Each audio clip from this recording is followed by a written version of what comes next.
Kemenkes sudah mengeluarkan surat edaran bahwa per tanggal 2 Agustus itu sudah boleh dilakukan vaksinasi terhadap ibu hamil. Ibu hamil.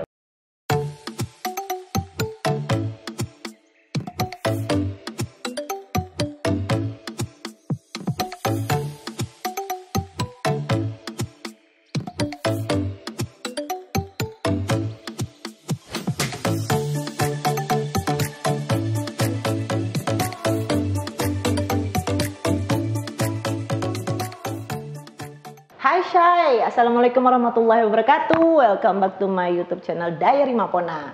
Nah teman-teman, hari ini Mapona kedatangan tamu nih, agak berbeda dari tamu sebelumnya. Masih berconnecting ya, maksudnya masih connect sama video yang sebelumnya tentang tentang Mapona terpapar COVID-19. Nah oleh karena Mapona mengalami positif COVID kemarin dan alhamdulillah sudah melewati semuanya. Nah nih Mapona pengen ngajak teman-teman, pengen berbagi, pengen sharing sama teman-teman tentang apa sih itu COVID, bagaimana bisa tertular COVID, terus bagaimana juga penanggulangannya atau apakah dengan gejala yang ringan, yang sedang atau yang berat, ataukah kita tetap bisa isoman atau kapan kita perlu pergi ke rumah sakit. Jadi teman-teman langsung aja Mapona perkenalkan seorang dokter muda yang kebetulan merawat Mapona kemarin, yaitu Dr. Prayudi Satria Nugraha. Selamat pagi dok. Hai, selamat pagi Mapona. Terima kasih ya dok sudah menyempatkan waktu untuk datang ke studionya dari Mapona. Sama-sama. Sehat dok? Sehat, alhamdulillah. Alhamdulillah, iyalah pasti nakes pasti dapat vitamin banyak, dapat suntikan, dapat apa macam-macam ya dok ya. Iya. Oke, Dr. Prayudi Satria Nugraha ini bekerja di salah satu instansi pemerintah, tentunya di bidang kesehatan. Selain beliau yang memiliki klinik apa yang kemarin melawat saya tuh dok? MKM. Klinik MKM. Nah. Beliau juga udah sangat sabar ya melayani saya, kecerewetan saya dengan segala pertanyaan saya. Benar ya dok ya, makasih banyak loh dok. Yeah. Karena dokter super sabar, super duper sabar. Karena saya cerewet banget nanya itu nggak enak ini, saya tanya nggak enak ini, saya tanya semua, saya tanya sama dokter. Benar ya dok. Nah sekarang dokter mau saya tanya lagi nih, Say, dengan berbagai macam pertanyaan yang sudah saya list berdasarkan ini pertanyaan ini saya nggak ngarang sendiri, saya kasih angket ke teman-teman, baik yang sudah terpapar sama yang belum terpapar. Jadi saya mendapatkan pertanyaan ini berdasarkan survei permintaan dari orang awam ya dok ya, bisa dikatakan orang awam ya kita. Kalau untuk yang ini kan kalau dokter kan ahli.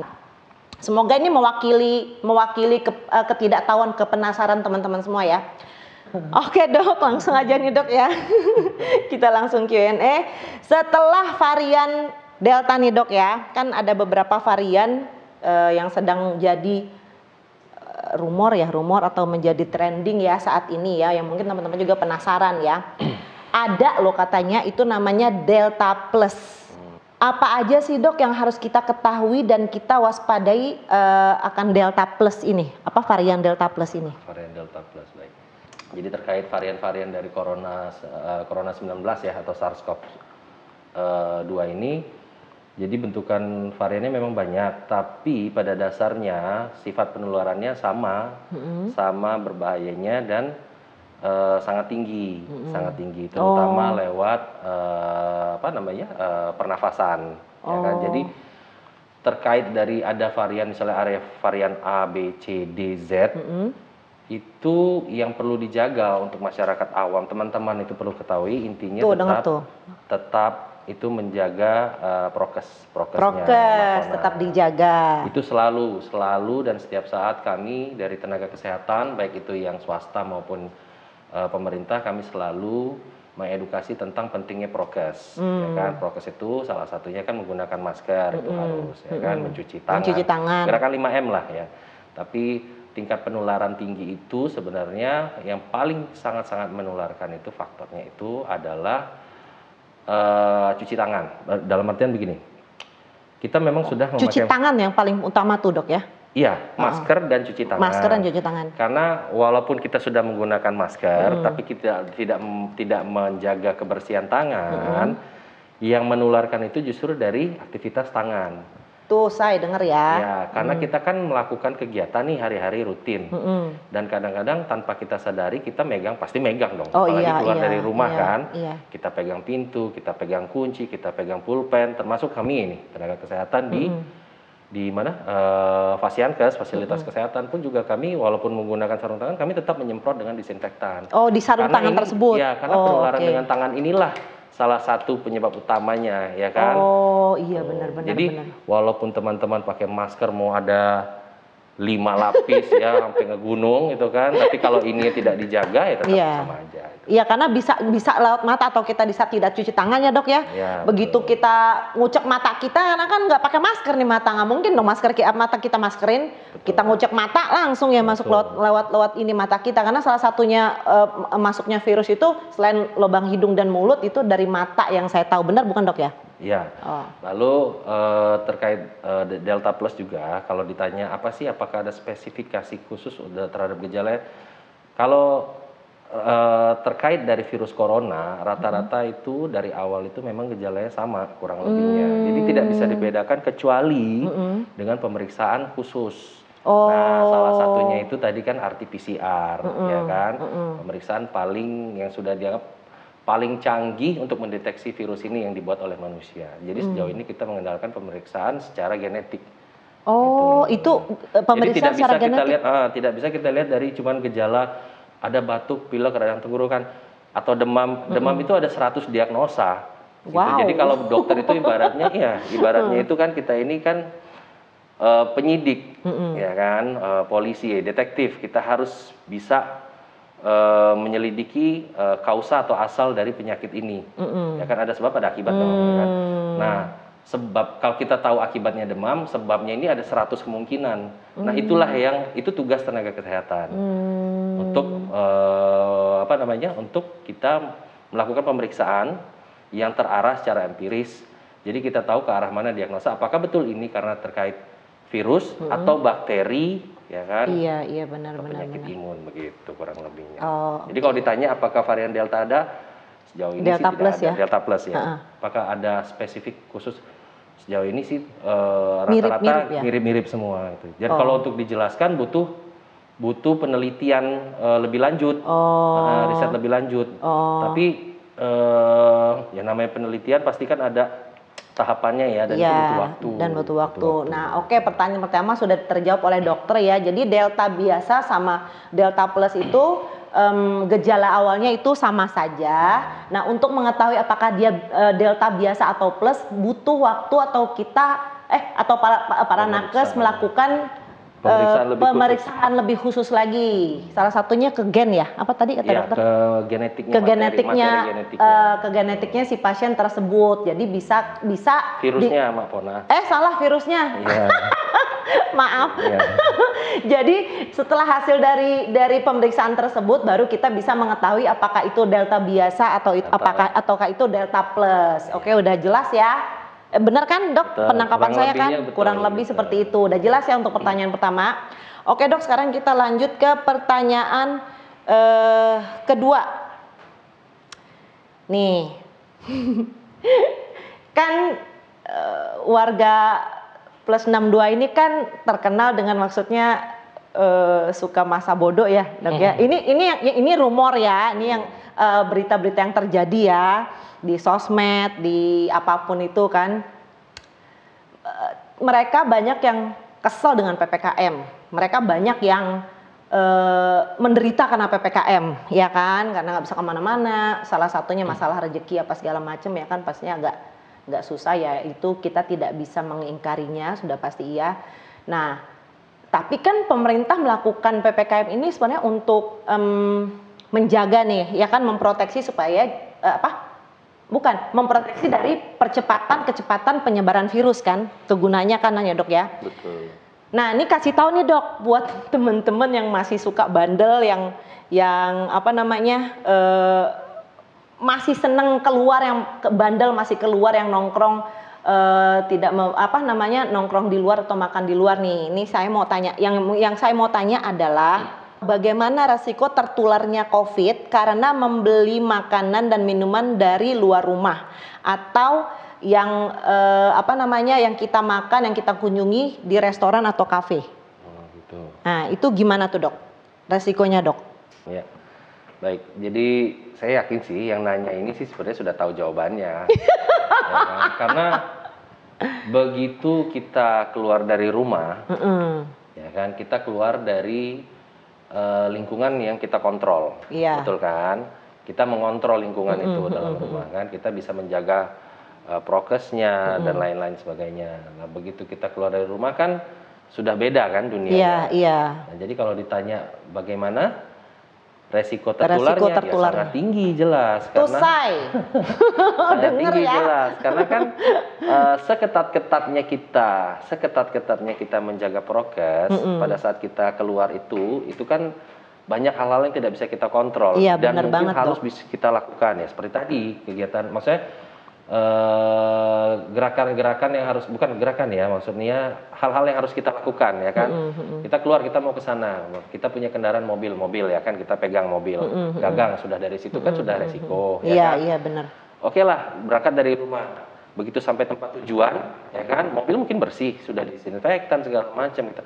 Tapi begitu masuk misalnya ke swalayan mau belanja, begitu membuka dorong pintunya, kan itu sudah kontak pertama. Iya, udah kontak kan, karena gagang pintu itu udah dipegang mungkin ratusan orang ya. Betul, dan enggak mungkin kan, enggak semua tempat juga itu kan ada pelayanan, maksudnya mereka menyediakan atau menempatkan karyawan untuk setiap orang habis pegang gagang pintu disemprot. Paling cuma 1-2 tempat ya kan. Dok, karena cost, cost terus resource juga, maksudnya terkait dari itu ya, maksudnya pemikiran dari segi bisnisnya juga kan mungkin tidak memungkinkan untuk mereka. Iya benar-benar. Kan. Nah dari kontak pertama itu kan pasti akan berlanjut lagi kontak kedua, kontak ketiga. Ya kalau kita mau berpikir akhirnya, waduh jadi menyeramkan dong kalau kita keluar gitu kan. Ya gimana ya, sedangkan kita punya kebutuhan, ya kan. Kita mengerti bahwa kita punya kebutuhan, kita harus beli bahan makanan, ya kan. Kita mungkin harus mengambil uang cash karena tidak semua bisa belanja pakai online ya kan.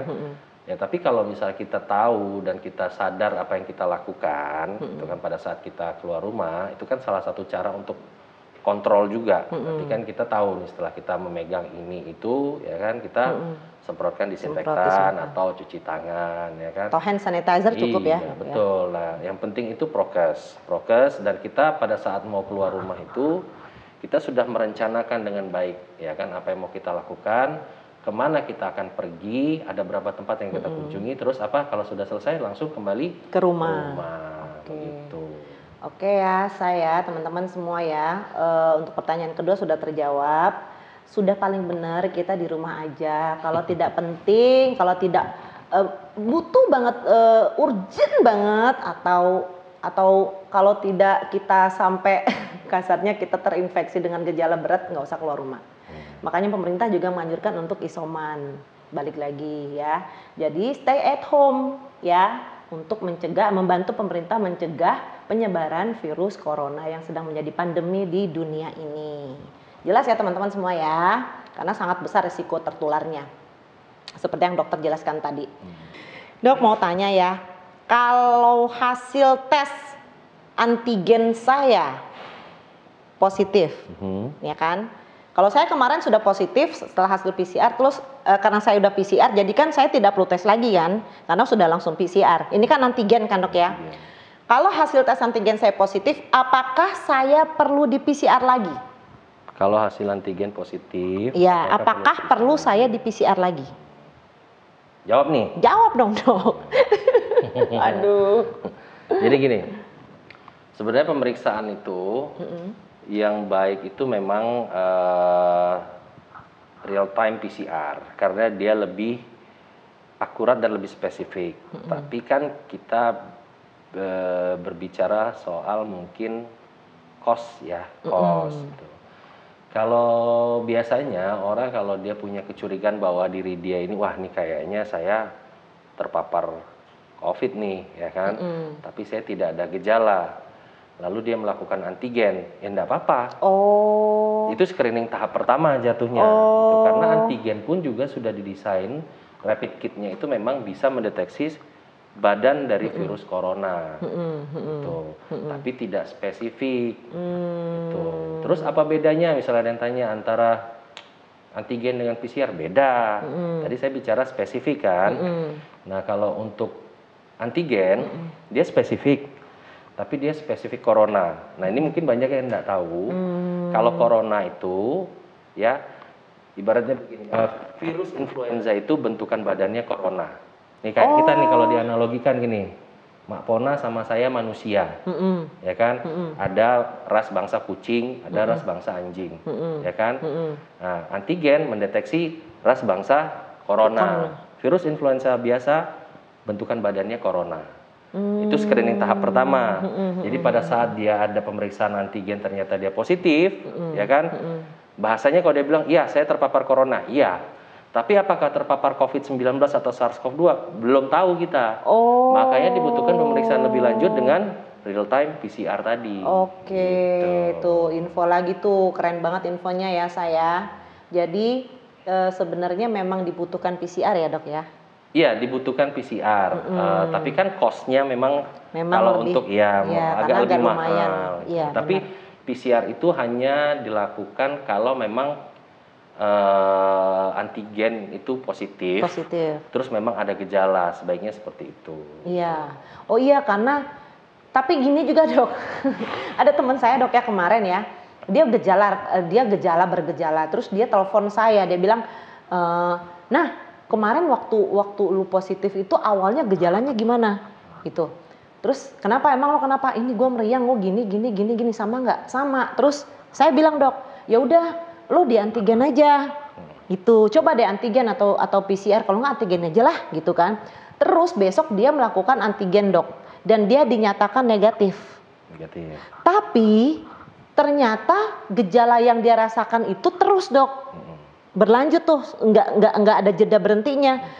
Sehari kemudian dia tanya lagi, dia chat saya lagi, nah gue ternyata masih meriang, masih demam, masih sakit-sakit badannya tambah jadi bla bla bla segala macam. Terus saya bilang, ya udah coba deh sekarang lo PCR deh. Itu hanya jeda sehari ya dok ya. Jadi lusanya dia PCR. Nah besoknya dia mendapatkan hasil bahwa dia positif. Baik. Nah itu gimana tuh dok? Oke. Jadi terkait situasi teman Mak Pona tadi ya, itu faktornya mungkin ada banyak. Mungkin antigen yang dilakukannya itu mungkin prosedurnya kurang tepat. Nah, yang jadi pertanyaan saya dalam pemikiran saya pertama itu, apakah dia melakukan pemeriksaan antigen sendiri kah? Atau dilakukan oleh tenaga kesehatan? Karena saya nggak tanya tuh dok. Kebanyakan kan sekarang kan sudah bisa beli online. Dari zamannya pemeriksaan rapid antibody pun juga begitu, ya kan? Sampai bahkan saya pernah dengar, nggak butuh dokter, nggak butuh perawat, kita bisa sendiri kok, nusuk sendiri, nyolok sendiri. Ya betul gitu. Tapi apakah dilakukan sesuai dengan semestinya? Karena kalau tidak dilakukan sesuai dengan semestinya, hasilnya itu bisa error, gitu loh, bisa ada cross kontaminasi. Bisa jadi faktor orangnya, ya kan, bisa juga faktor dari alatnya, ya kan, atau faktor dari lingkungan sekitarnya. Gitu. Begitu tuh, say. Yang kemarin nanya nonton ini ya, udah tahu ya jawabannya. Jangan rempes. Sebenarnya gampang, kita mau tahu alat itu error atau tidak di setiap kita bicara antigen ya. Di setiap alat antigen kan bentuknya rapid cassette test ya, maksudnya tahu kan, pasti semua udah pernah lihat. Di situ ada paling atas itu tulisan C, di bawah ada tulisan T, ya kan. Kadang ada yang T1, T2 gitu kan. Jadi yang paling pertama kita lakukan adalah pada saat kita melakukan antigen, setelah mengambil sampling, ya kan, kanan dan kiri, selama tidak ada kendala sinusitis atau polip, ya, itu kita ambil sampling lubang hidung kanan, lubang hidung kiri. Lalu kita masukkan ke dalam tabung yang sudah ada reagen, itu kan prosedurnya kan. Ini awam sudah tahu, makanya saya jelaskan kan. Terus diaduk-aduk, ya kan, sambil dikeluarkan kita peras sedikit, patahkan lidahnya, buang, ya kan, di limbah medis. Tutup, lalu kita tetes di rapid kit, ya kan, ada tempat buat netesnya. Nah pada saat nanti cairan itu naik, nanti yang hal pertama yang kita perhatikan adalah di bagian C. Di bagian C itu harus ada garis nongol. Satu. C ini artinya kontrol terhadap alat. Nah, ini menandakan bahwa alatnya memang berfungsi dan bekerja. dengan semestinya. Garis gitu loh. Ya, satu garis kan? Satu garis. Ya. Baru setelah itu kita lihat yang di bagian T. T. Itu tesnya. Menentukan itu di T. T. Oh. Kita mau lihat alatnya itu error atau berfungsi atau tidaknya, C-nya dulu dilihat. Harus ada garis, satu garis. Tuh, saya info lagi Harus tuh. ada satu garis. Kalau ternyata pada saat dilakukan, Kalau dia blank dok, di kalau dia C-nya itu. blank terus T-nya ada, itu anggapannya error, tidak valid. Tuh kan, ini Tidak Mapon valid. aja baru tahu nih, padahal udah bolak-balik antigen loh sama PCR loh. Ini baru tahu nih penjelasan dari dokter Yudi nih. Jadi seperti itu ya teman-teman. Ya sampai situ aja tuh dok. Ya itu terkait alat. Terkait Tapi alatnya ya. Kalau terkait cara pengambilan sampel pun juga ada, makanya butuh dilakukan oleh tenaga kesehatan karena Iya, karena memang ada dok yang melakukan sendiri dok. Saya juga bingung tuh. Jadi dia bikin private party, ada di sosmed teman saya. Dia bikin private party ibunya, ya dia pengen membahagiakan ibunya, dia punya rezeki lebih ya wajar ya dok ya. Terus itu kan divideoin sama dia kan panjang tuh, titiknya panjang banget. Udah saya liatin satu-satu, waduh ini undang orang banyak ya kan. Terus tiba-tiba ayo sini di antigen dulu. Saya bingung kok tidak ada nakesnya. Dia yang antigen orang-orang itu, tamu-tamunya itu. Kan. Hasilnya semua negatif, Dok. Negatif. Panjang tuh dijajar sama dia. Itu berarti itu maksudnya tidak dibenarkan ya, Dok ya? Seharusnya sebaiknya sih dilakukan oleh tenaga kesehatan karena ada tekniknya. Ada tekniknya. Dan ada tempat pengambilan sampel yang lebih spesifik memang ke titik yang benar ya, maksudnya ke pusatnya ya dok pusatnya. ya. Karena kalau misalnya diambil oleh sendiri atau oleh maksudnya bukan tenaga kesehatan, kadang kebanyakan terlalu dangkal. Bukan virus yang dapat upil dok. Ya itu dia. Jadi jatuhnya itu negatifnya itu takutnya ada banyak yang ternyata false negatif. Iya. Dia sebenarnya tidak negatif tapi ada virus SARS-CoV-2 itu tadi. Gitu. Tuh, itu udah penjelasan semua ya. Tuh pertanyaan yang ketiga ya teman-teman udah terjawab ya. Jadi kalian jangan sok tahu, jangan sok iye ya antigen sendiri. Karena apa? Memang lubang hidung satu, tapi itu kan ada saraf-sarafnya yang harus dicolok yang benar tuh kemana. Ya, jangan kita sok tahu. Kalau nakes pasti sudah tahu titiknya di mana, arah itu tusukan kemana gitu. Jangan salah ngambil kita, bukan kalau kita ngambil bukannya virus yang dapat. Dan takutnya ada resiko perdarahan juga. Tuh takutnya ada resiko pendarahan juga. Di mulut juga seperti itu kan kita nggak tahu kan arahnya kemana, apanya harus dikerok yang apa gitu kan nggak tahu. Paling benar adalah kita menggunakan jasa nakes. Nggak apa-apa keluar biaya dikit tapi pasti jelas tidak mengira-ngira, tidak berandai-andai. Oke ngerti ya, sampai di sini udah puas dengan jawaban dari Pak Dokter ya. Oke, pertanyaan selanjutnya ya. Kabar baik katanya vaksin COVID untuk ibu hamil sudah bisa di Indonesia. Benarkah itu dok? Dan apa saja syaratnya? Oke, terkait dari vaksin untuk apakah boleh? Apakah gitu ya? boleh? Apakah iya, boleh, ibu hamil. Ibu hamil. Bukan apakah boleh dok? Sudah vaksin COVID untuk ibu hamil sudah ada, sudah bisa di Indonesia. Iya, sama aja. Apakah sudah boleh divaksin atau enggak? Gitu. Iya benar-benar. Jadi kalau untuk ibu hamil ini, Kemenkes sudah mengeluarkan surat edaran bahwa per tanggal 2 Agustus itu sudah boleh dilakukan vaksinasi terhadap ibu hamil. Ibu hamil tuh sudah boleh, say. Jangan sedih ya. Tapi terus dok. Untuk ibu hamil itu hanya boleh dilakukan dosis pertamanya, berarti suntikan pertama ya, itu setelah trimester kedua, berarti masuk ke bulan ke-7. Setelah kehamilan 7 bulan ya, baru boleh divaksin. Kalau belum 7 bulan jangan, lebih baik jangan. Anjuran dari surat edaran Kemenkes seperti itu. Oke. Sudah boleh dan itu dilakukan pada saat sudah melewati trimester kedua.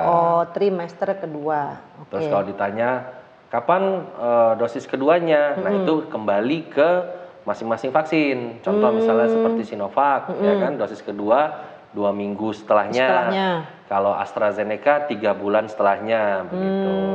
Tapi dosis pertama itu setelah trimester kedua dan sudah boleh. Oke, jadi syaratnya kan pertanyaannya ada ini apakah sudah bisa di Indonesia? Terus apa saja syaratnya? Jadi salah satu syaratnya adalah setelah usia kehamilan trimester kedua yaitu sekitar 7 bulan.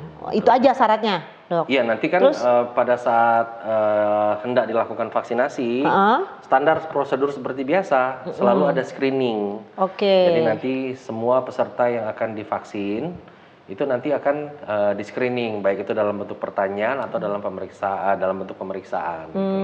Nanti baru dokter. Kalau itu berarti sama dengan yang lainnya, Dok? Iya, sama perlakuannya. Oke. Hanya kalau di ibu hamil perbedaannya ya. Jadi teman-teman ya, apa kan pertanyaannya untuk ibu hamil sudah bisa di Indonesia? Bisa ya. Apa saja syaratnya?